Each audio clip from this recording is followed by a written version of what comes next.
بسم اللہ الرحمن الرحیم۔ السلام علیکم ورحمۃ اللہ وبرکاتہ۔ دوستو، حافظ وقاص وظائف چینل میں خوش آمدید ہے۔ پیارے بھائیوں اور بہنوں، میں آج آپ کو اولاد کے حصول کے لیے سفر کے مہینے کا ایک انتہائی مجرب اور پاورفل وظیفہ، آزمودہ وظیفہ بتاؤں گا۔ یہ وظیفہ آپ نے پورے یقین کے ساتھ کرنا ہے۔ اس طرح قبولیت کے امکانات بھی بڑھ جاتے ہیں اور اچھے نتائج ملتے ہیں۔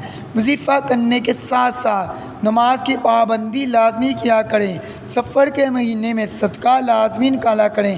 اگر ابھی تک آپ نے ہمارا چینل حافظ وقاص وظائف کو سبسکرائب نہیں کیا تو برائے مہربانی سبسکرائب کر لیں تاکہ آنے والی مزید ویڈیو آپ تمام بہن بھائیوں تک پہنچ سکے۔ شکریہ۔ اگر آپ لوگ کوئی بڑا صدقہ نہیں دے سکتے تو حسب توفیق صدقہ کر دیا کریں اور روزانہ کچھ نہ کچھ لازمی صدقہ دیا کریں، کیونکہ سفر کے مہینے میں صدقہ دینے کی بہت زیادہ فضیلت ہے۔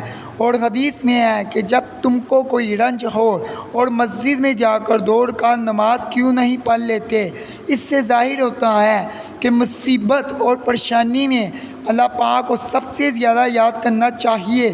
اور کوئی شخص سفر کے مہینے میں اولاد سے محروم ہو تو اسے چاہیے کہ سفر کے مہینے میں یہ وظیفہ کرے تو انشاءاللہ تعالی اللہ پاک اسے ضرور اولاد جیسی نعمت سے نوازے گا۔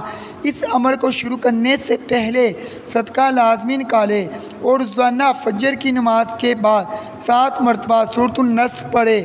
اول و آخر درود پاک لازمی پڑھے اور پھر اللہ تعالیٰ سے اولاد کے حصول کے لیے دعا مانگے۔ آپ نے سفر کے مہینے میں یہ سورت نماز فجر کے بعد 7 مرتبہ روزانہ پڑھنی ہے۔ یہ سورت 30ویں پارے میں موجود ہے۔